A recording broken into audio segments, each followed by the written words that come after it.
เอาพี่น้องเอ้ยกับทักทายสบายดีพ่อแม่พี่น้องเบิดสุขุทุกคนเด้อพี่น้องเด้อทักทายสบายดีตอนดึกๆมื้อนี้บ่เตียงมาแต่เวียกแต่งานหิวข้าวพี่น้องเห็นเนาะหิวข้าวแต่ว่าบ่มีแนวกินบ่มีของกินก็เลยมาต้มมาม่าพี่น้องเอ้ยบ้านเฮาเอิ้นต้มมีอยู่พี่เอิ้นอยู่พุ่นเอิ้นมาม่าเนาะอยู่ฝั่งไทยเอิ้นมาม่าเดี๋ยวมีอันเดียวกันนั่นแหละ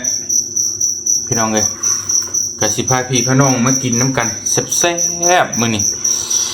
ลองเบิ่งมาเป็นสายกินมื้อนึงพี่น้องเลยมื้อนี้เห็น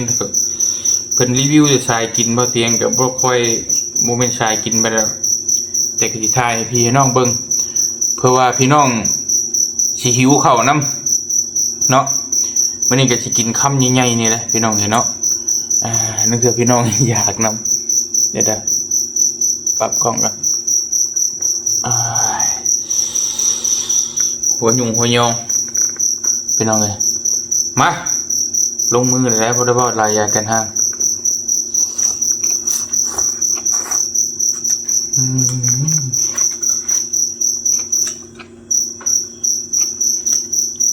สิไหวป่ะลายก็ได้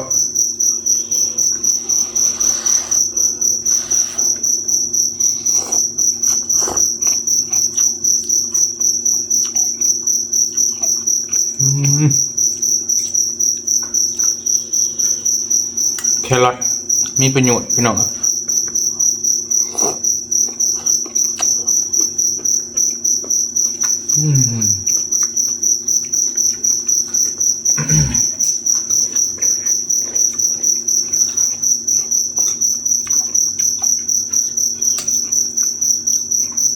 มาเป็นชายกิน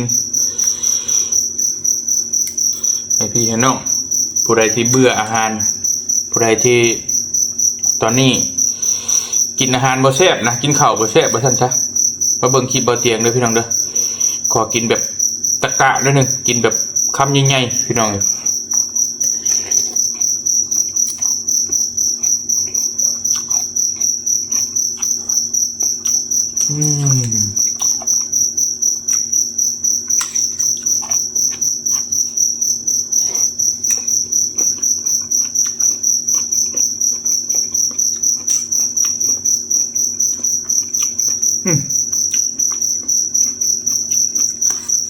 ด้ดีเหรอ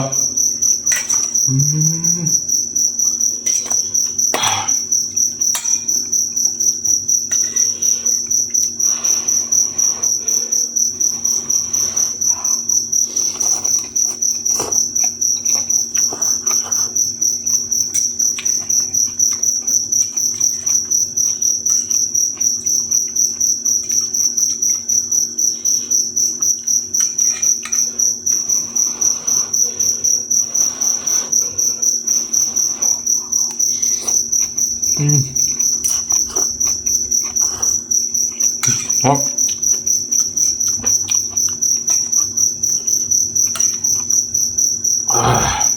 ฮอนฮะ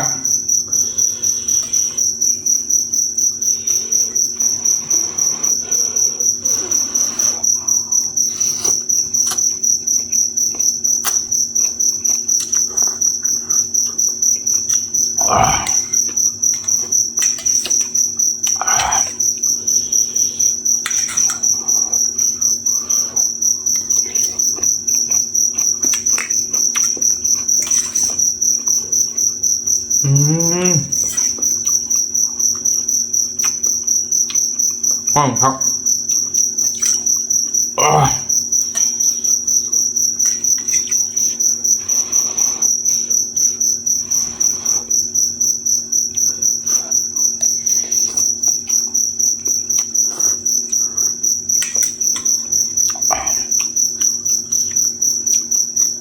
อันนี้โมเมนต์ซ้ำโมเมนต์ถ้วยเลยพี่น้องกระมังใหญ่อย่างเงี้ยนี่กระมังล้วนๆโมเมนต์ถ้วยเด้อเต็มเม็ดเนี่ยประมาณเกือบ2 โลอยู่นี่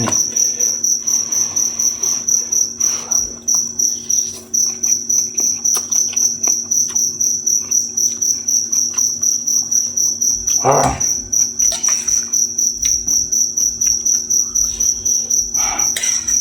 นเพื่อนกิน5 โล 10 โลมาเตียงกิน2 โลนี่คือจิตบไหวแล้วพี่น้องสุดๆแหละ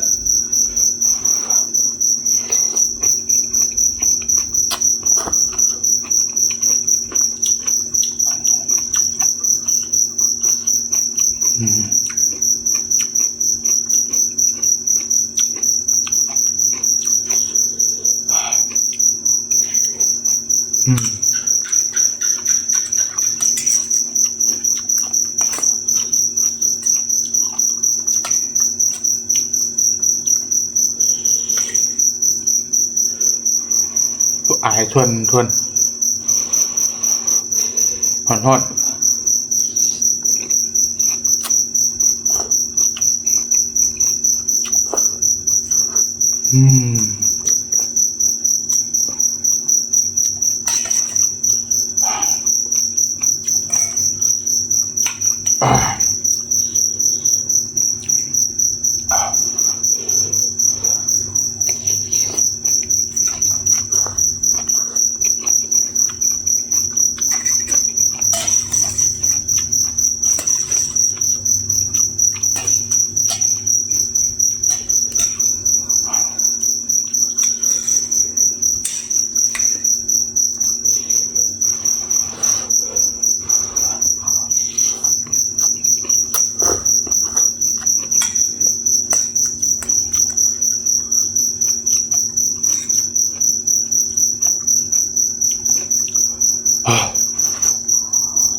เฮ้ยฮอดฮอดนี่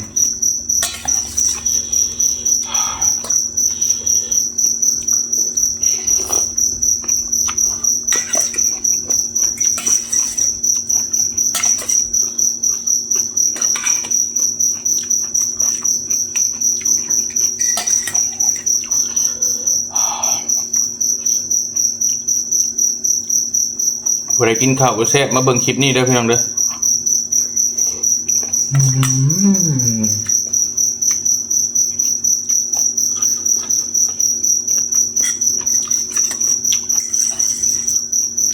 เนาะจ้ะ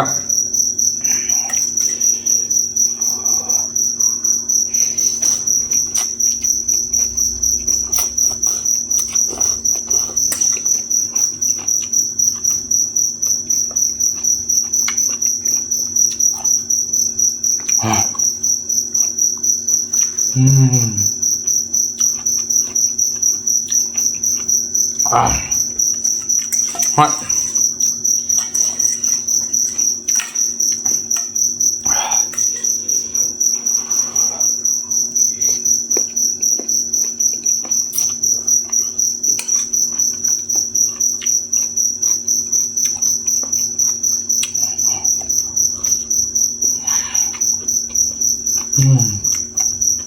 ครับ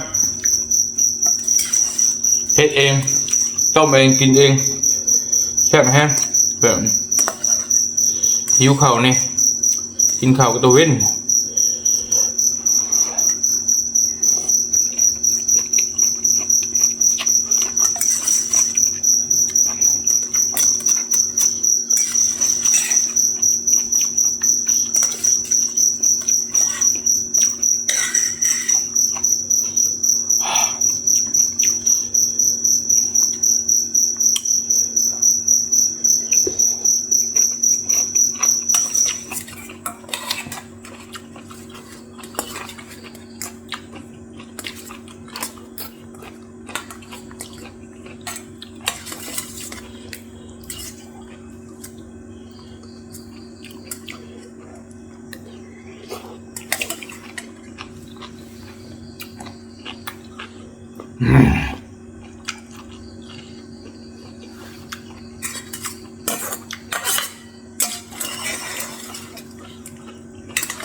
อื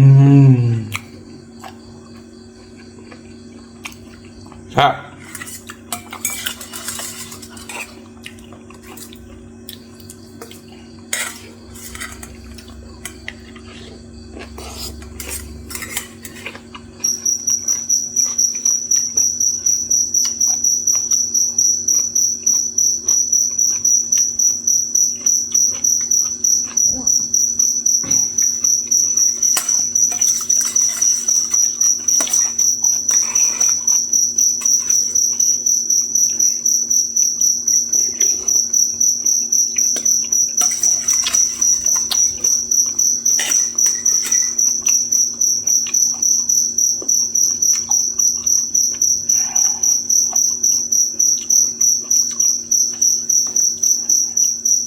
เพื่อแต่คลิป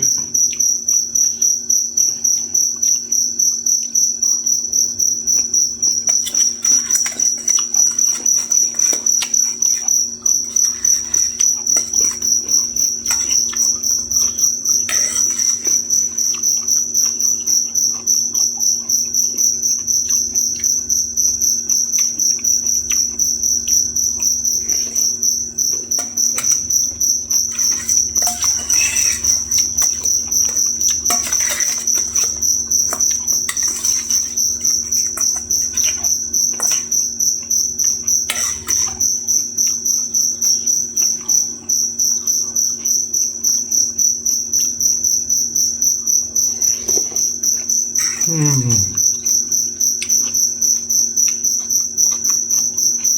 อืมว่าชิบุบดเดี๋ยวพี่น้องอ่าเบิดเลย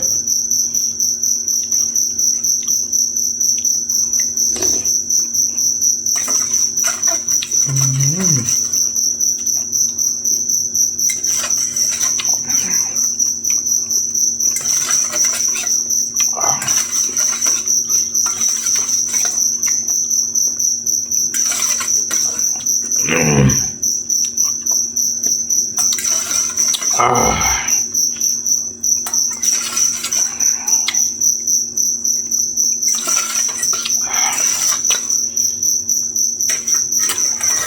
บาโตเบิดได้พี่น้องเหลือแต่น้ำเปียกเชื่อเลย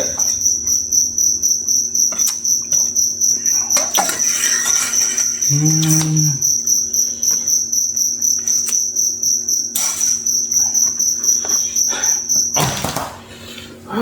ฮะพี่น้องเลยเนาะเลือจะแตก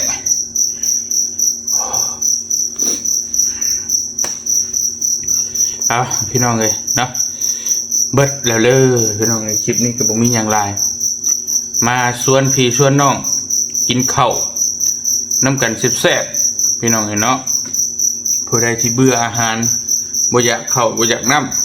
ำคิดหลายเห็นว่าเบิ่งคลิปบ่เตียงพี่น้องเห็นเนาะเพื่อสิเป็นแห้งบันดาลใจให้พี่ให้น้องอยากกินข้าวแซ่บๆมานำกันพี่น้องเลยถามมาบ่เตียงนี่กินแบบนี้ปกติบ่ปกติ ใส่เข้ามาปกติเลยพี่น้องเนาะเพราะว่าบ่เตียงนี่สิบ่กินดุแต่ว่ากินหลายกินข้าวมื้อละ2เทื่อตอนเที่ยงกับตอนแลงเท่านั้นแต่บ่เตียงกินเทื่อนึงนี่หลายพี่น้องเนาะบ่กินจ๊อกๆแจ๊กๆกันนะแต่ว่ากินบาทนึงนี่กินหลายพี่น้องประมาณนี้แหละนี่ก็ลองเบิ่งทั้งผักทั้งหน่อไม้พี่น้องทั้งอีหยังสมปิฮุบลงไปเครอทแล้วกับมาม่าก็บ่ได้หลายดอก2ห่อจนเต็มกระมังน้อยใส่ผักหลายลูกเสือลูกซีลองเบิ่งว่าสิเบิดบ่เบิดพี่น้องยอมรับพุ่งใหญ่เตอะบ่เตียงก็ได้เอาพี่น้องกินอิ่มแล้วก็อาบน้ำพักผ่อน นอนบัดนี้ซ้ำสิตุ้ยพี่น้องกินแล้วก็นอนเนาะนี่ใดก็ว่ากันพี่น้องมุกขอบใจหลายๆหวังว่าคลิปนี้ก็ส สิเป็นประโยชน์ให้พี่ให้น้องผู้ใดเบื่ออาหารเด้อจะได้เจริญอาหารนำกันแล้วก็ขอโทษขออภัยที่ว่ากินแบบบทสุภาพแบบตะกะนั่นนึงก็เพื่อยังให้พี่น้องได้อรรถรสกินเบิ่งแล้วมันแซ่บแบบได้อรรถรสน้ำกันพี่น้องเนาะแต่มันก็แซ่บอีดีและหิวเข่าเด้พี่น้องเนาะเอาเป็นได้คอมเมนต์อยู่ใต้คลิปพี่น้องขอตัวอาบน้ำก่อนห้อนลายไปนี่อยู่ดีไม่แห้งเป็นจุกคนสบายดีเด้อพี่น้องเด้อบ๊ายบาย